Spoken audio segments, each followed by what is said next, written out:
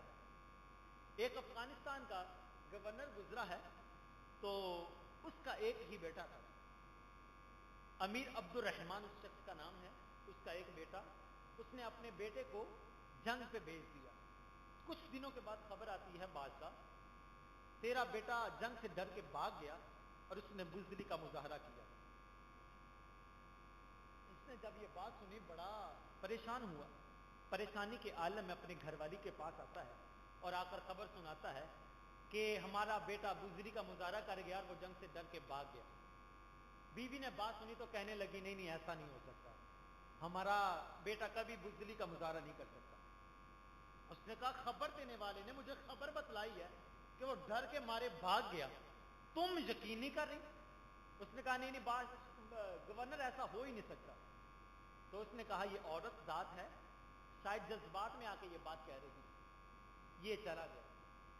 2 دن گزرے نہ تھے کہ پھر سے خبر آتی ہے، اور وہ خبر کیا تھی کہ گورنر جو پہلی خبر آئی تھی وہ جھوٹی نکلی، سچی خبر یہ ہے اللہ نے تمہارے بیٹے کو فتح عطا کر دی ہے۔ بڑا خوش ہوا، کہا واقعی؟ کہا ہاں سچی خبر یہ ہے، وہ واپس پلٹ رہا ہے۔ کہا اچھا، پھر خوشی خوشی اپنی گھر والی کے پاس آیا اور کہنے لگا جو پہلی خبر آئی تھی نا وہ جھوٹی نکلی، سچی خبر یہ ہے اللہ نے ہمارے بیٹے کو فتح عطا کر دی۔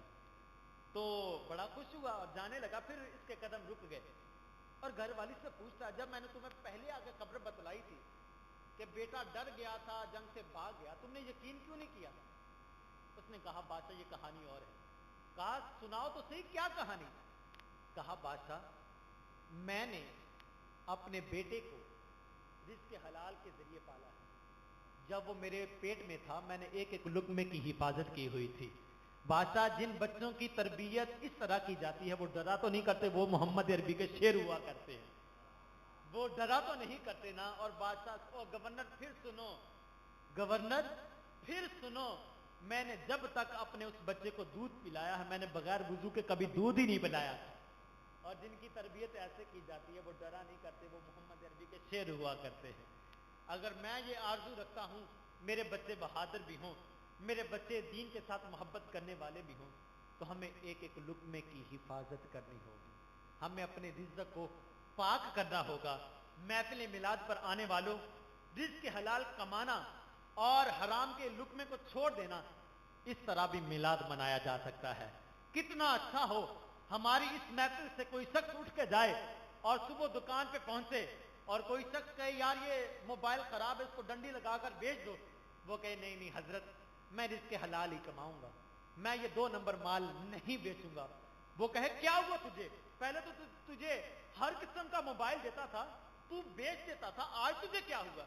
یہ کہے میں رات ان کا میلاد سن کر آیا ہوں جنہوں نے کہا رزق حلال کما کر دعا کے لیے ہاتھ اٹھاؤ کہ اللہ دعا قبول فرما لے۔ اس طرح بھی میلاد منایا جا سکتا ہے صاحب، اس طرح بھی میلاد منایا جا سکتا ہے۔ اس انداز میں بھی سوچو، اس انداز میں بھی میلاد منانے کی کوشش کرو۔ اور آخری بات یہ، اس طرح بھی میلاد منایا جا سکتا ہے۔ ہم کسی کی سالگرہ پہ جائیں تو وہ تحفہ لے کے جاتے ہیں جس سے جس کی سالگرہ ہے وہ خوش ہو جائے، ایسا ہی ہے نا؟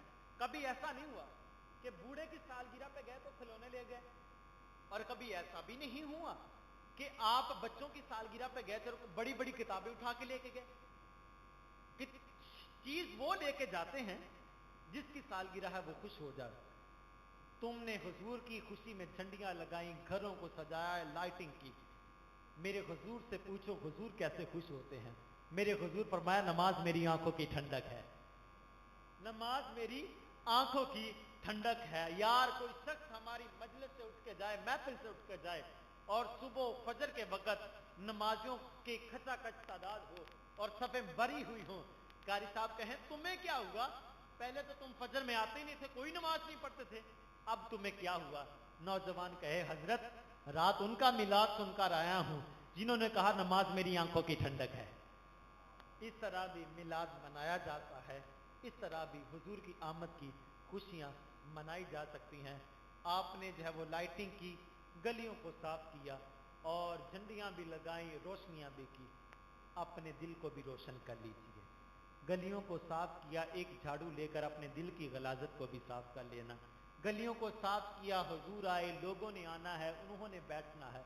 صاحب یہ دل رب کی بارگاہ میں، یہ ایک نگری ہے، اس نگری کے اندر جو ہے رب کے ڈیرے بستے ہیں، اس طرح بھی میلاد منایا جاتا ہے۔ میرا مالک میرے ٹوٹے ہوئے الفاظ کو اپنی بارگاہ میں شرف قبولیت عطا فرمائے۔ وآخر دعوانا ان الحمد للہ رب العالمین۔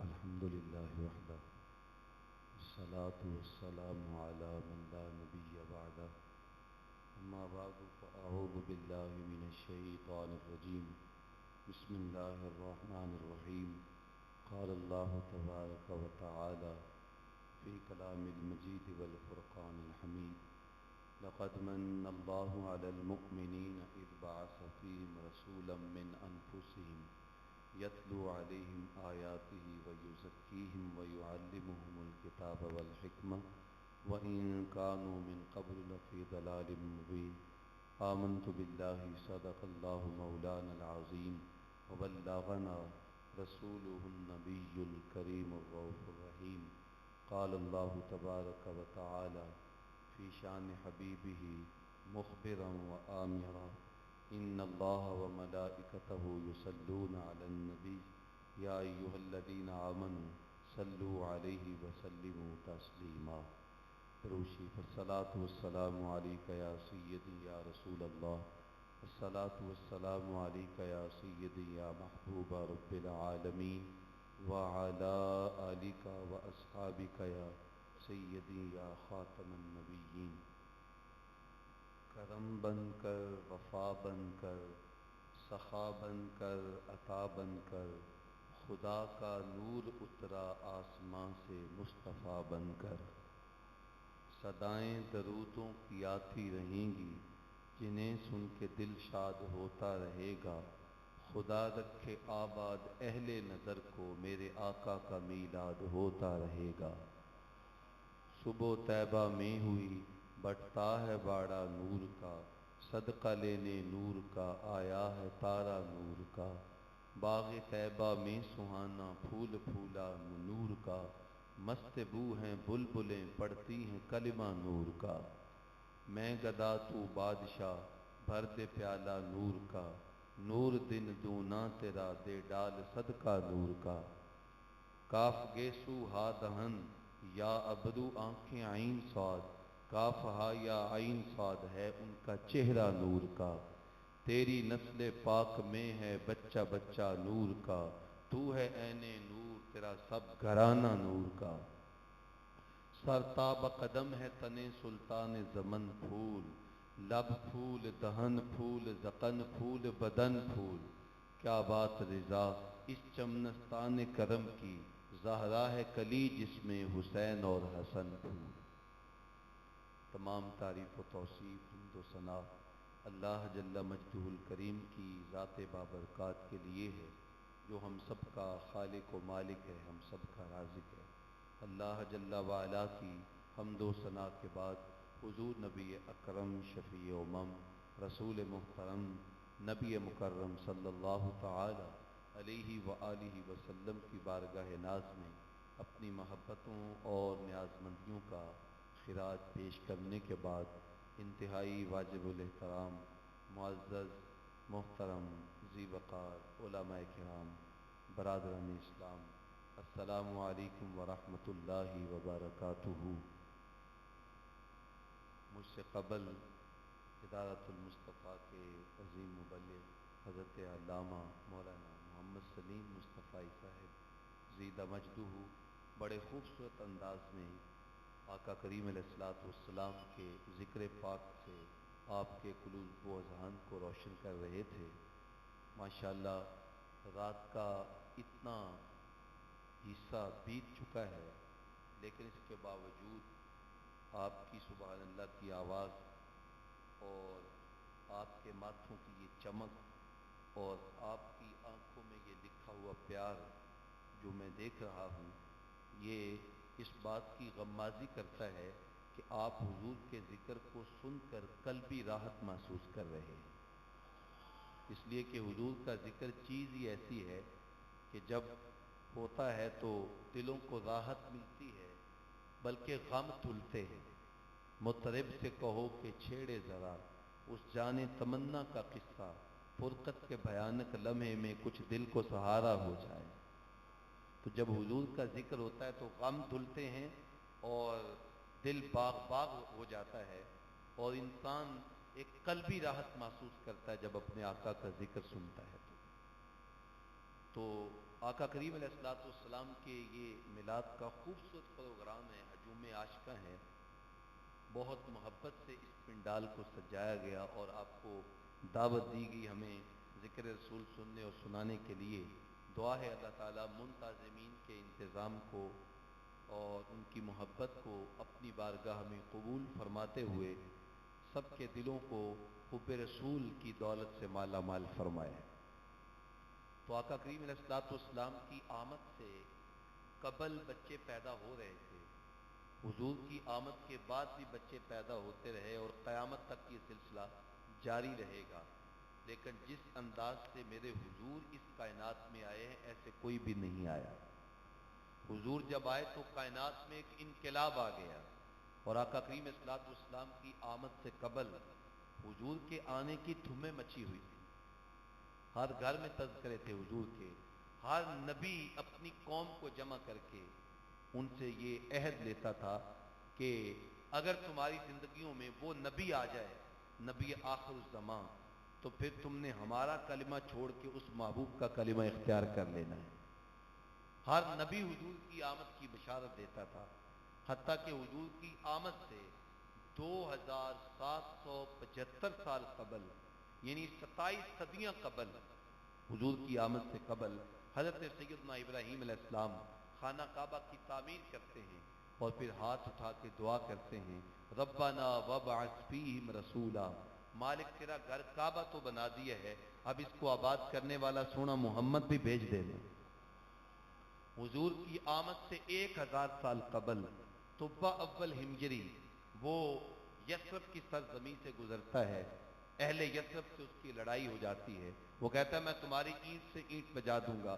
اہل یثرب نے کہا کہ تو ہمارا کچھ نہیں کر سکتا، اس لیے کہ ہم صرف ان سانسوں اور زندگی گزارنے کے لیے ہم یہاں پہ زندہ نہیں رہ رہے، ہم تو کسی کے انتظار میں زندہ رہ رہے ہیں۔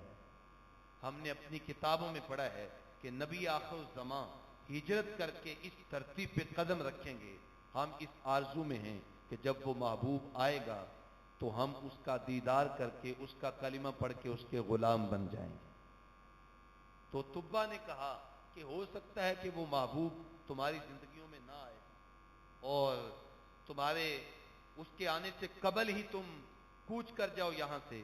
تو سنیے انہوں نے جواب کیا دیا، وہ آگے سے کہنے لگے اہل یثرب کہ کوئی بات نہیں، اگر وہ ہماری زندگیوں میں نہ آئے تو ہم مر جائیں گے نا، تو ہماری قبریں تو یہاں پہ بنیں گی نا، تو ہو سکتا ہے جب وہ محبوب آئے اور خرامہ خرامہ اس دھرتی پہ قدم ٹکائے اور اس دھرتی کی مٹی اس کے قدموں کے بوسے لے، تو ہو سکتا ہے اس مٹی کو ہوائیں اڑائیں جو محبوب کے قدموں کو لگی ہے، تو وہ مٹی اڑتی اڑاتی ہو سکتا ہے ہماری قبروں پہ پڑ جائے۔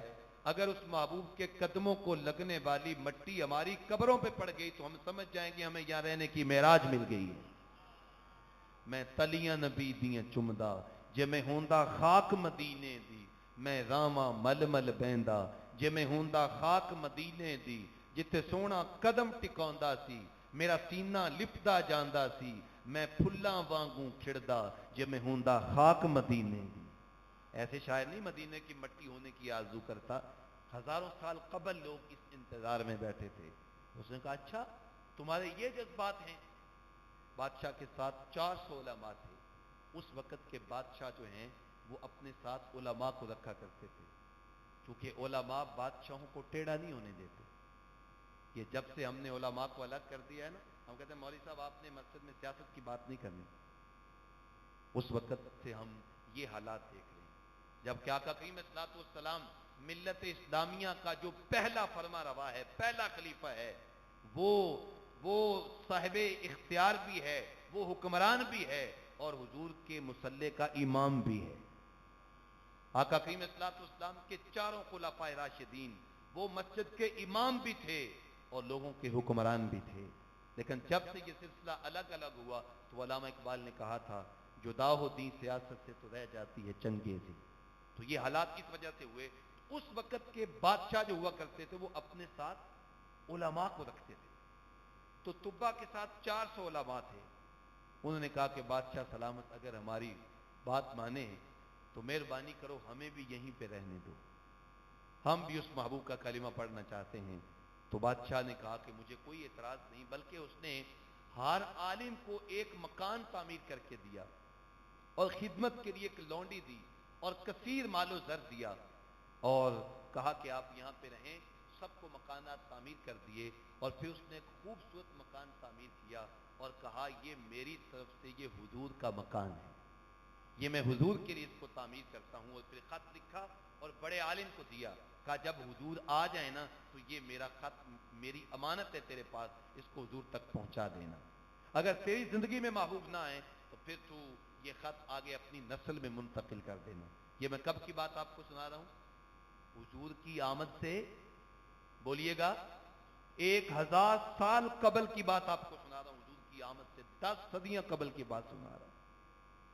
تو خط دیا اور پھر 1000 سال گزرنے کے بعد جب حضور ہجرت کر کے حضور نے مدینہ طیبہ میں قدم رکھا نا تو حضور کے قدموں کی برکت سے مدینہ گل و گلزار ہو گیا. اور حضرت انس بن مالک فرماتے ہیں میری عمر اس وقت 7 یا 8 سال تھی. میں نے اپنی پوری زندگی میں اتنا روشن دن مدینے میں نہیں دیکھا جتنی روشنی اس وقت پیدا ہوئی جب محبوب نے مدینے میں قدم رکھا. اور یہ نور صرف وہ نہیں تھا جیسے ہم کہتے ہیں نا جی آپ آئے تو ہمارے گھر میں اجالے ہو گئے، صرف وہی نور نہیں تھا. اس کا مطلب ہوتا ہے کہ فخر، ایک تازگی، بشاشت، ایک خوشی وہ تو تھی ہی تھی، بلکہ اس کے ساتھ ساتھ حضور کے چہرہ مبارک کے نور سے صحابہ نے دیکھا، ہم نے اپنی آنکھوں سے دیکھا کہ حضور کے چہرہ مبارک کے نور سے مدینے کی کچی دیواریں بھی چمک رہی تھی. اتنا نور پھیلا آقا کریم صلی اللہ علیہ وسلم کے آنے کی وجہ سے. اور پھر اہل مدینہ نے جس انداز سے حضور کا استقبال کیا نا، یہ بھی تاریخ کا ایک انوکھا باب ہے.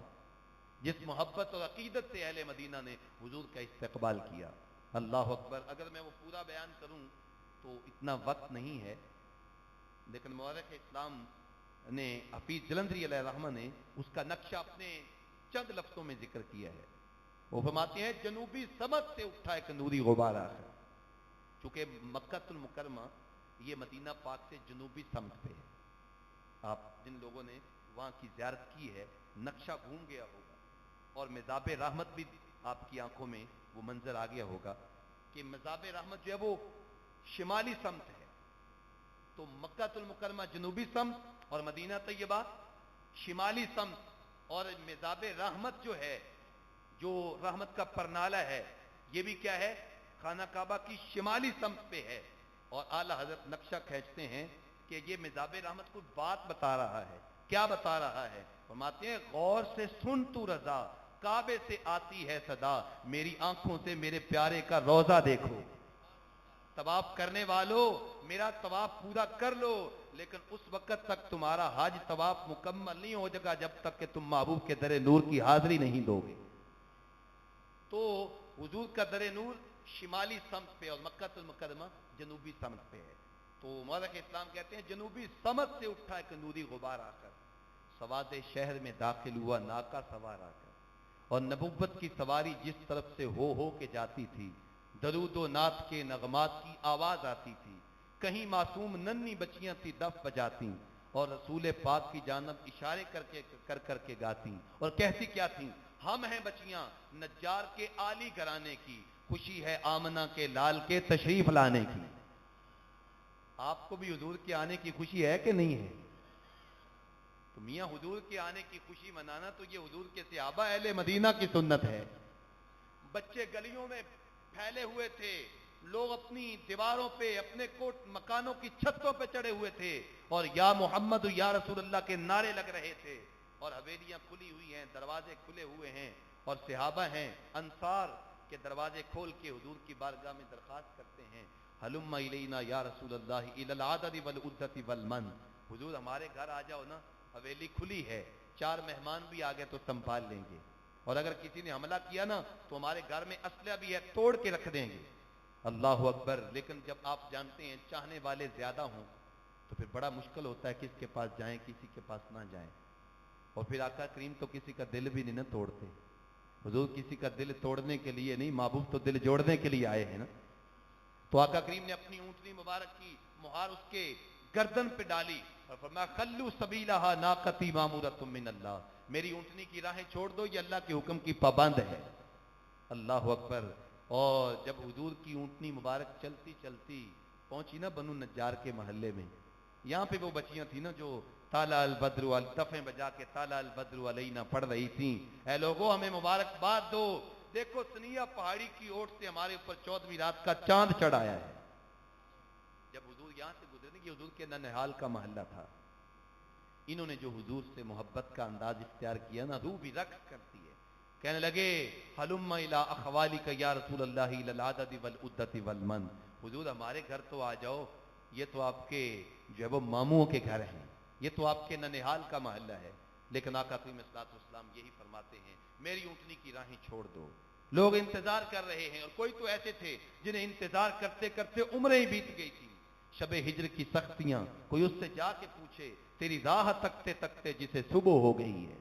لوگوں نے زندگیاں گزار دی حضور کے انتظار میں، آقا کریم صلی اللہ علیہ وسلم کے آنے میں عمریں جو ہے وہ بیت گئیں۔ تو آقا کریم صلی اللہ علیہ وسلم جب تشریف لائے تو یہ ماحول تھا، اللہ اکبر۔ پھر آقا کریم صلی اللہ علیہ وسلم کی اونٹنی مبارک اس جگہ پہ آ کے بیٹھی جہاں جو ہے وہ سہل اور سہیل نامی 2 یتیم بچوں کی یہ خالی پلاٹ پڑا تھا، وہاں پہ حضور کی مبارک اونٹنی آ کے بیٹھ گئی۔ قریب ترین مکان حضرت ابو ایوب انصاری رضی اللہ تعالی عنہ کا تھا، وہ جلدی جلدی آئے، حضور نے اونٹنی مبارک کو اٹھانا چاہا لیکن اونٹنی پھر بیٹھ گئی۔ عرض کرتے ہیں ہاتھ جوڑ کے بندہ نواز اب اونٹنی کو نہ اٹھانا، اب تو میرے مقدر جاگ گئے۔ جلدی حضور کا سامان اٹھایا، اپنے گھر میں لے گئے، اللہ اکبر۔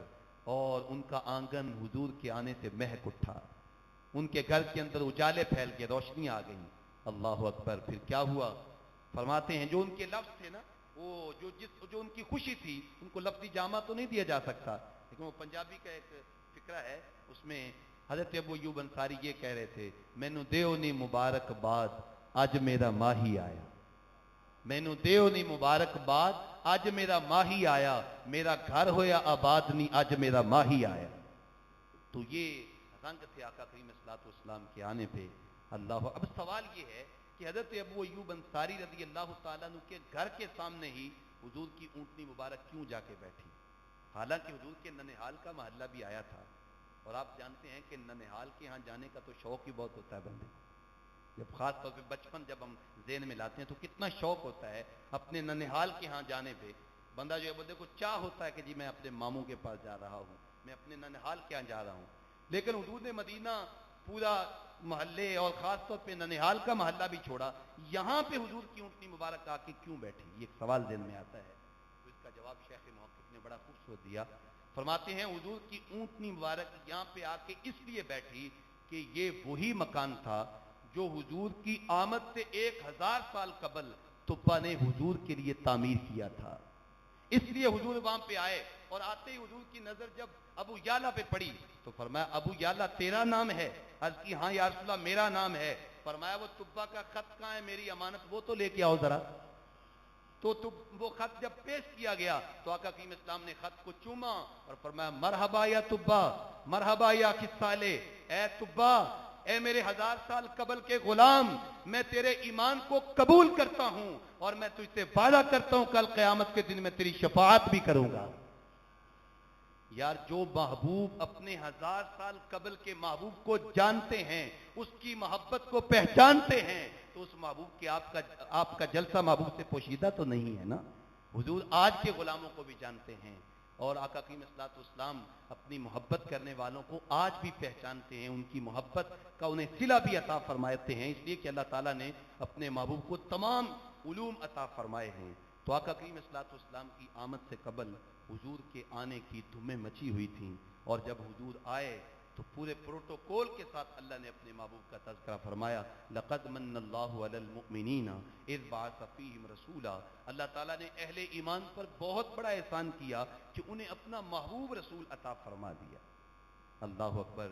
قبلہ ڈاکٹر صاحب بھی تشریف لا چکے ہیں، میں صرف ایک بات کر کے اپنی گفتگو کو سمیٹتا ہوں کہ آقا کریم صلی اللہ تعالی علیہ وآلہ وسلم کے میلاد کا تذکرہ تو ظاہر ہے سارا سال بھی ہوتا رہتا ہے، اور جب ربیع الاول کا مہینہ آتا ہے تو پھر تو خیر میلاد کی بہار آ جاتی ہے، ہر طرف حضور کا تذکرہ ہوتا ہے۔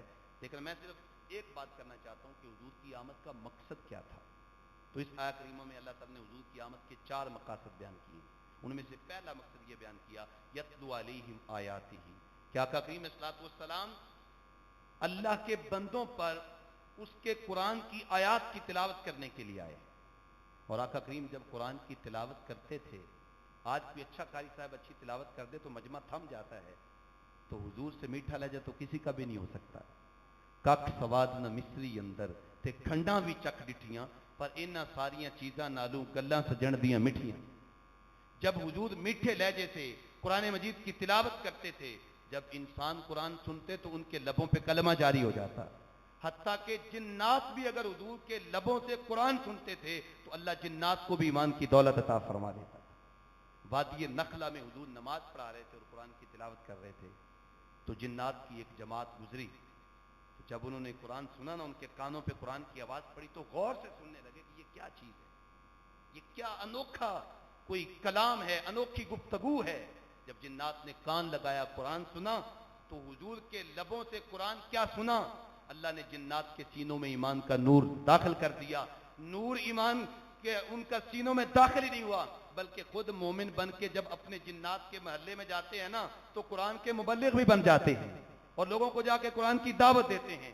قرآن کہتا ہے قل اوحی الی انہ استمع نفر من الجن فقالوا انا سمعنا قرآنا عجبا۔ اپنے محلے میں جا کے کہتے ہیں ہم نے تو عجیب قرآن سنا ہے، اس کی لذت اور اس کی چاشنی بہت زیادہ ہے۔ یہدی الی الرشد، وہ ہدایت دیتا ہے، رہنمائی دیتا ہے۔ فآمنا بہ، ہم اس قرآن پہ ایمان لے آئے ہیں اور ہم کبھی بھی اپنے رب کے ساتھ شرک نہیں کریں گے۔ اللہ اکبر۔ جب جنات قرآن سنتے ہیں تو وہ حضور کے غلام بن جاتے ہیں۔ اللہ اکبر۔ آج ہم نے اپنے گھروں سے چونکہ قرآن کو رخصت کیا ہے، اس وجہ سے کبھی ہمارے گھر میں سائے کا مسئلہ ہے، کبھی ہمارے گھر میں جادو کا مسئلہ ہے، کبھی ہمارے گھر میں ٹونے کا مسئلہ ہے، کبھی کوئی مسئلہ ہے۔ یہ بات میں دعوے سے کہتا ہوں، جس گھر کے اندر تسلسل سے قرآن کی تلاوت ہوتی ہے وہاں کوئی جادو نہیں اثر کر سکتا، وہاں کوئی جنات اور کوئی سایہ اثر نہیں کر سکتا، اس لیے کہ یہ ساری چیزیں نیچے ہیں، اللہ کا قرآن سب سے اونچا ہے۔ قرآن سن کے جنات ایمان لے آتے ہیں، کلمہ پڑھ کے غلام بن جاتے ہیں۔ انہوں نے آپ کو کہنا کیا ہے؟ اس لیے آپ اپنے گھروں کو قرآن مجید کی تلاوت سے آباد کریں اور قرآن مجید فرقان حمید کو اس انداز سے پڑھیں جیسے کہ پڑھنے کا حق ہے۔ آقا کریم کی تلاوت کا طریقہ کیا تھا؟ حضور ایک ایک آیت کر کے تلاوت کرتے تھے۔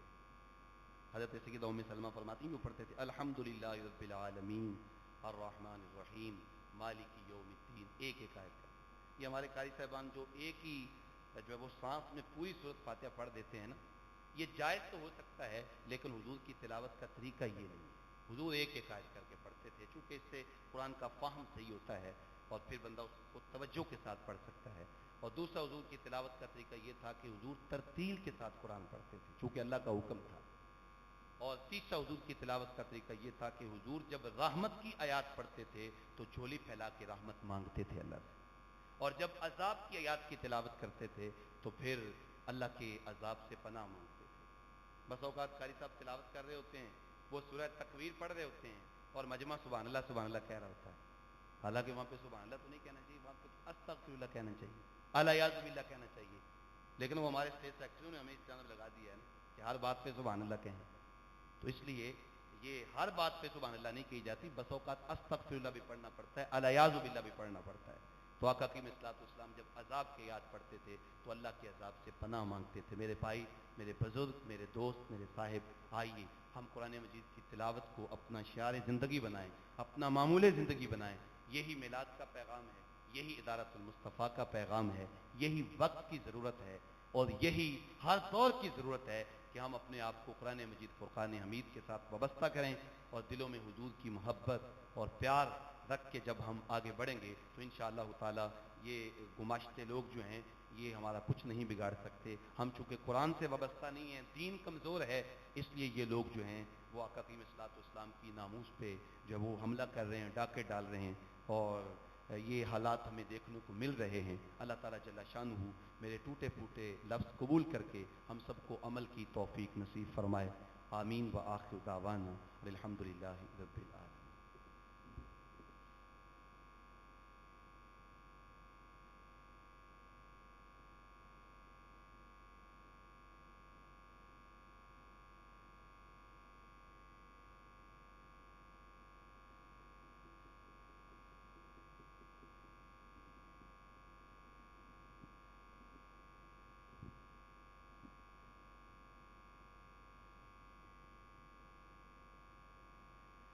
احباب واضح بلند آقا کریم صلی اللہ علیہ وسلم کی بات کریں، درود و سلام کا نذرانہ پیش کریں. صلی اللہ علیہ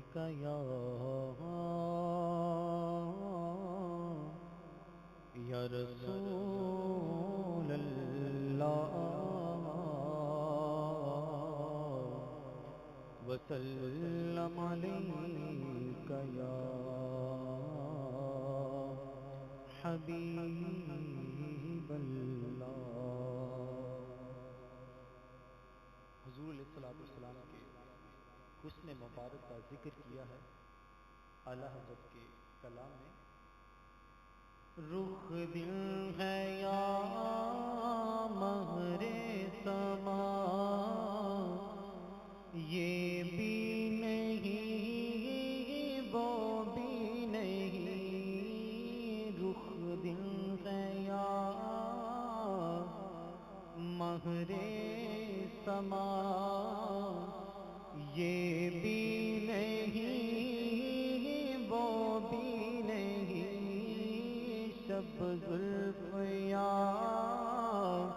مشک خدا، یہ بھی نہیں وہ بھی نہیں. حضور کا رخ انور یا تو دن ہے یا مہر صبا، آسمان کا چاند. رخ دن ہے یا مہر صبا، پھر خود ہی جواب دیا یہ بھی نہیں وہ بھی نہیں. چاند کو جو کرنیں ملی ہیں وہ تو حضور کے چہرے کے صدقے ملی ہوئی ہیں. اور پھر کہا شب زلف یا مشک خدا، حضور کی زلف عنبری کو یا تو رات کہہ دوں یا مشک خدا گاڑی کستوری کہہ دوں. پھر آگے کہا یہ بھی نہیں وہ بھی نہیں. رخ دل ہے یا مہر سما، یہ بھی نہیں وہ بھی نہیں. شب زلف یا مشک خدا، یہ بھی نہیں وہ بھی نہیں. خورشید تھا کس زور پر، کیا بڑھ کے چمکا تھا قمر. گرمیوں کے دن ہو اور سورج ہو، دوپہر کا وقت ہو، کوئی بھی شخص اس کی طرف آنکھ بھر کے نہیں دیکھ سکتا. اور پھر 14ویں رات کا چاند ہو، اس کی نورانیت کا کوئی مقابلہ کر سکتا ہے؟ حضرت جابر بن سمرہ کہتے ہیں کہ 14ویں رات کا چاند چمک رہا تھا. حضور نے سرخ رنگ کا حلہ پہنا اور مدینہ شریف کی گلیوں میں ٹہل رہے تھے. کتنی خوش بخت ہیں طیبہ کی وہ گلیاں یارو، جن میں محبوب میرا بن ڈھن کے نکلتا ہوگا. حضور کو دیکھا اور کبھی حضور کے چہرے کو تکتے ہیں، کبھی فلک پر چمکتے ہوئے چاند کو دیکھتے ہیں، کبھی مدینے کو چاند کو دیکھتے ہیں، کبھی آسمان پر چمکتے ہوئے چاند کو دیکھتے ہیں۔ فیصلہ یہ کرنا چاہتے ہیں دیکھو تو صحیح کون زیادہ سونا ہے، پھر دل نے فیصلہ کیا چاند نہیں حضور کا چہرہ ہی سونا ہے۔ ایک شاعر وہ کہتا ہے کہ چاند سے دیتے ہو تشبیہ یہ کیسا انصاف ہے، چاند سے دیتے ہو تشبیہ یہ کیسا انصاف ہے، چاند میں پرچھائیاں ہیں آقا کا چہرہ صاف ہے۔ خورشید تھا کس زور پر کیا بڑھ کے چمکا تھا قمر، بے پردہ جب وہ رخ ہوا یہ بھی نہیں وہ بھی نہیں، بے پردہ جب وہ رخ ہوا یہ بھی نہیں وہ بھی نہیں۔ بلبل سے پوچھا گیا تیرے نزدیک حضور کیسے، تو بلبل کا عشق کیا ہے پھول، اور قمری فاختہ ہے، اس سے پوچھا گیا تیرا عشق کیا ہے، تیرے نزدیک حضور کیسے، اس کا عشق یہ ہے کہ سب سے اونچا درخت، اس کی سب سے اونچی شاخ، اس پہ جا کر بیٹھنا اس کا عشق ہے۔ بلبل نے گل ان کو کہا، قمری نے سر دے جا فضا، حیرت نے جھنج لا کر کہا یہ بھی نہیں وہ بھی نہیں، حیرت نے جھنج لا کر کہا یہ بھی نہیں وہ بھی نہیں، دن لغب میں کھونا تجھے شب صبح تک سونا تجھے، شرم نبی خوف خدا یہ بھی نہیں وہ بھی نہیں۔ اب بلا تقیل میں سعد محترم جناب ڈاکٹر محمد عبداللہ آصف مصطفی صاحب کی بارگاہ میں التماس کرتا ہوں کہ وہ آئیں اور اپنے نورانی بچدانی خطاب سے ہمارے قلوب و اذہان کو منور فرمائیں۔ ان کی آمد سے قبل نعرہ تکبیر، نعرہ رسالت، نعرہ رسالت، سرکار کی آمد، آقا کی ولادت، سونے کی آمد، عربی کی آمد، عربی کی آمد، مدنی کی آمد۔